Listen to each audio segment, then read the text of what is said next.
Hi, this is a tutorial on book folding. This particular one is a measure, mark, and fold, but it's a combination. So that means you have some folding that goes on and you also have cutting. And so I'll have to show you the difference between the two if you don't know.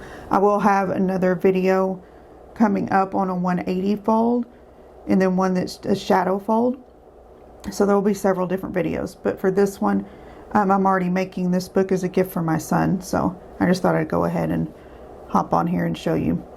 It comes off of a pattern.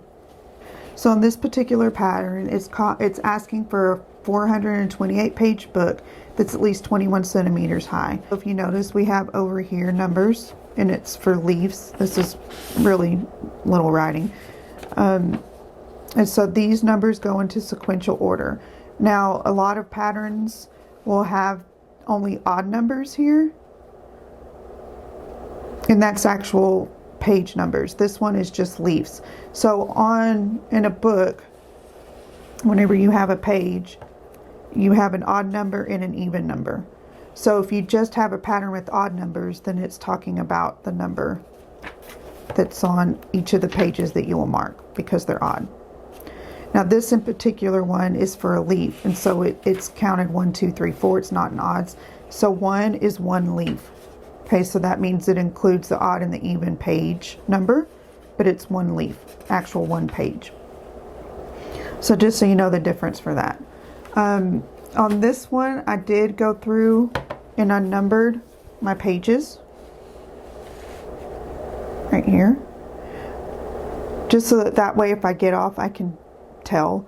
I was doing it one by one, and then I went every 5 pages, just so that way if I get off at any point in the pattern, I can go back to it, find the page number, and fix it.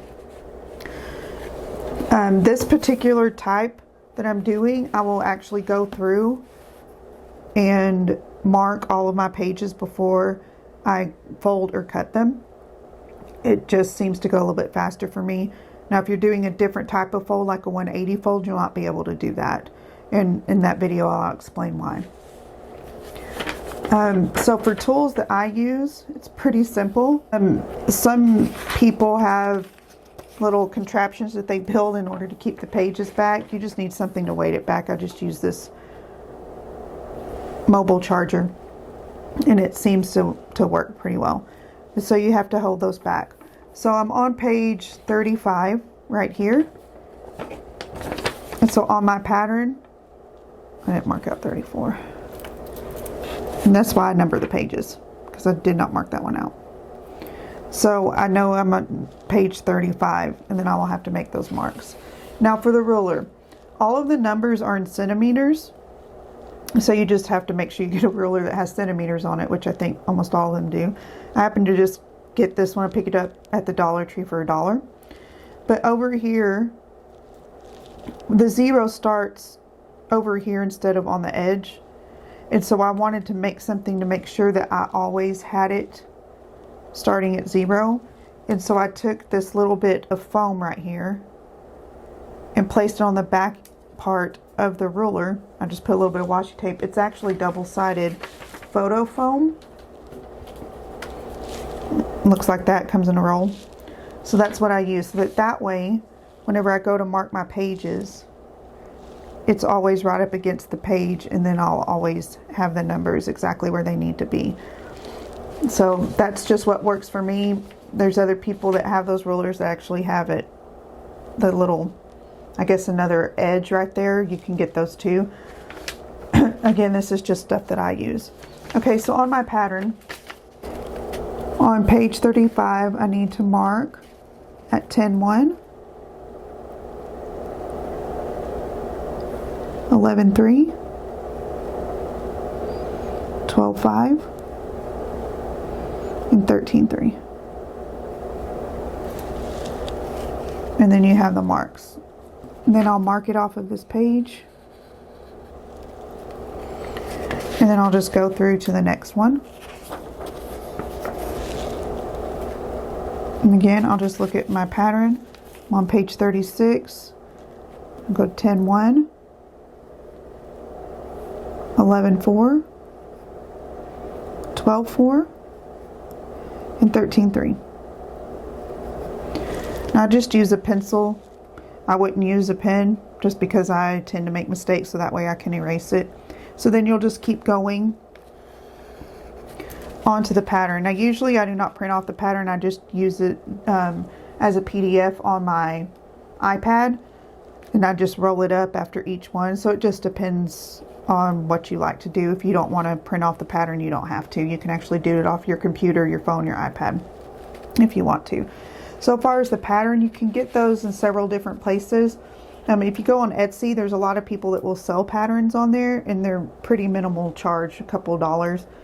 There's also some Facebook pages that you can join, and on those Facebook pages, they do groups. They do actually have some free files that you can get the patterns from, or a lot of times they'll sell patterns also.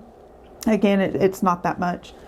And that's pretty much where I've found most of mine. And also those people that run those Facebook groups will do a pattern if you want them to do something specific. If they have time, they'll make you one. I'm not into pattern making, but I'm sure you can find somebody that can make you a pattern if there's something specific that you wanted. Like I know some people want actual books that they can fold that have it's photograph of somebody or a pet or something like that. So you can get somebody to do that for you.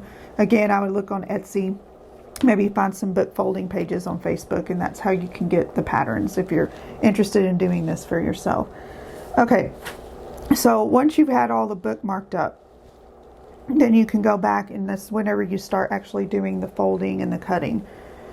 So I've already done some of the folding, and I'll just go ahead and start right here. Okay, so whenever you do a combination, you actually have to fold some and then cut some. So the first and the last mark are the ones that will be folded. And so for this, I actually got this ruler. That's the two-sided one. I got it from, again, Dollar Tree, so it was only $1, and it's metal. It's a pretty good deal. But I just put this up against the spine where that mark is. I'll make sure that it's up against the mark and up against the spine. And then you will take your page, put it up against the roller, and then make sure you get a good crease. You could use a boning tool to do this. I don't want to pick up another tool. I just use my fingernails. It seems to work just as well. Like I said, this is for a gift for my son. If it was something I was doing for somebody that was paying me for it, I would probably use a boning tool. So then you go to the last mark, and the same thing. You'll just fold this page up to that. So the edge up to the edge.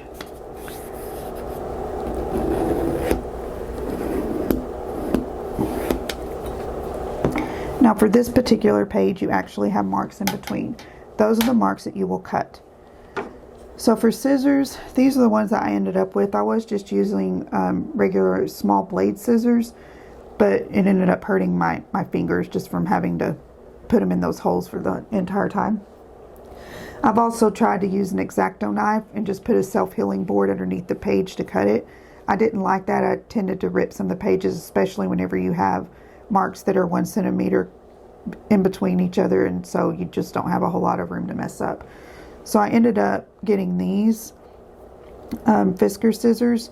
I think they're usually by a lot of the fabric area. I actually got these at Hobby Lobby because I used a 40% off coupon, so it was less expensive than going to Walmart. So on these scissors, I actually have a little black mark that shows that it's 1 centimeter in. So I could use that as a guide in order for how far to cut. But I usually go a little bit further than that. And I'll show you why. It's just kind of up to you. So I'll mark them, cut right on the marks. Just like that. Now there's several different ways you can fold it back. You want your folds, whenever they go back, you want them to be pretty much the same length back. So that's why you could use a little mark on your scissors and just make sure the edge of the paper goes up to that mark, and then it'll always be the same. I find that a little bit difficult for me to do. And so you can also use this thing. So if you don't know what this is, whenever you have a plastic report cover, these go over the report. So they're like, I guess some people call them binder clips. I don't really know what they're called. And so they just have that thing where you can slide papers in between them. I actually got this one at Dollar Tree. I think it was 2 or 3 for $1. So it comes with the plastic covers, but I didn't need those, so I just kept this one. And so you can use this, and it makes sure that all of your folds are the exact same width back. All your tabs are. So you can do it that way. Some people use like note cards or cardstock, and they just have them at certain lengths, and they just put it up like if this were cardstock. They just put it up in there and then fold the tab back over that. So you could do that too. It's completely up to you. Like I said, if I was selling this book, I'd probably be a little bit more picky about it, but as a gift, not so much. So I just slide that tab into there, if you could see that. I'll just show you from this side, possibly be better. So I just slide that into there and make sure that it's in there, and then I'm going to take this binder clip and fold it back. Now, this is probably not the best way to do it, but it's kind of the way that I do it. So, and then I'm just going to make sure that all of my creases are down. And then you'll just pull it back and go to the next one. It's right here, you see this one has many cuts along it. So again, the first and the last one we're going to fold.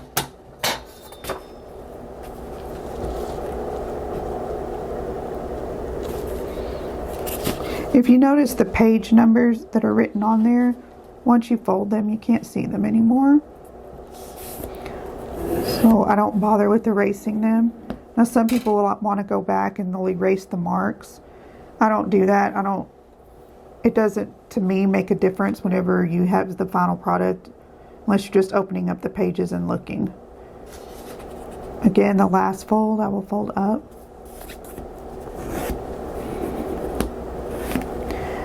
And then I have all of these cuts in between. So I'm going to go ahead and make the cuts.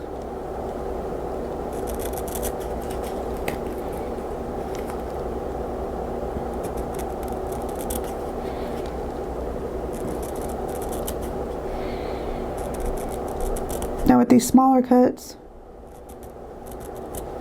I do think that using a card would be a lot easier to fold them back, but I don't have one with me. So okay, so whenever you have this many cuts along here, so your first one you folded, your second cut, and your third cut, so in between your second and your third cut, that one will be folded back. Then in between your third and your fourth, that one will stay down. Between 4 and 5, it's up. 5 and 6 is down. 6 and 7 is up. And then the last one is already done. It's already folded. So these three, so it's every other one. So these three are the ones that will be folded back. I'm going to attempt to use this with tabs this small. Sometimes it's very difficult. Okay, I got them in there. And so then I'm just going to take my tool, make sure it's even, put a little pressure, and then there you go. So I will make sure that these are down.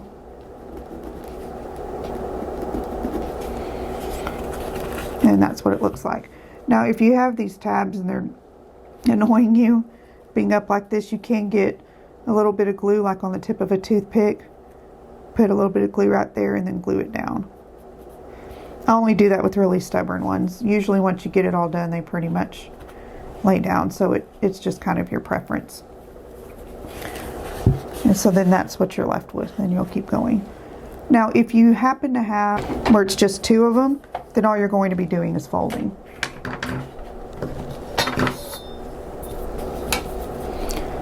So again, I'm just going to put it up against there.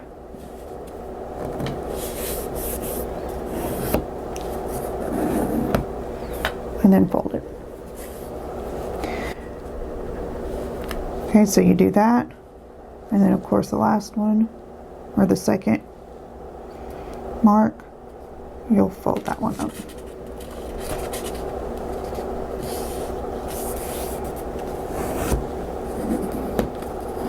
And just make sure you have really good creases. I'll put it back. Now if you happen to have a fold, let's say it's just your first mark is all the way down here.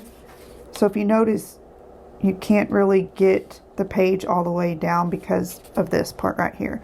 If you have that problem, what you can do is just make a little cut right along the spine right there on just that page, and then it will end up folding like it needs to be. You can either cut it or rip it or however you want to do it, but that's how you can get it down. I'm sure there's other ways to do it. That's just the way, to me, that's the easiest. And so you'll just keep going along in this way. If you happen to have on your pattern where it says a half fold, then that means the page just needs to be folded in half. And depending on how far it's sticking out over here with the rest of it, you may have to fold it again. So if you see a half fold, if you see a no fold, you'll just push that page over and then that's it. And you won't need to mess with that. So that's pretty much it, at least for this type. Like I said, the other ones have a little bit different rules. Here are some finished books using this method. As you can see, they are decorated, and I will have a video out on different ways that you can decorate your book and how I've decorated them. One of these was for a wedding, and the other one is for a sister. So if you like this video, please give it a thumbs up. I would love it if you would subscribe, and if you would like to, click the bell for notifications so that you don't miss any videos. Thank you for watching. God bless. Bye, y'all.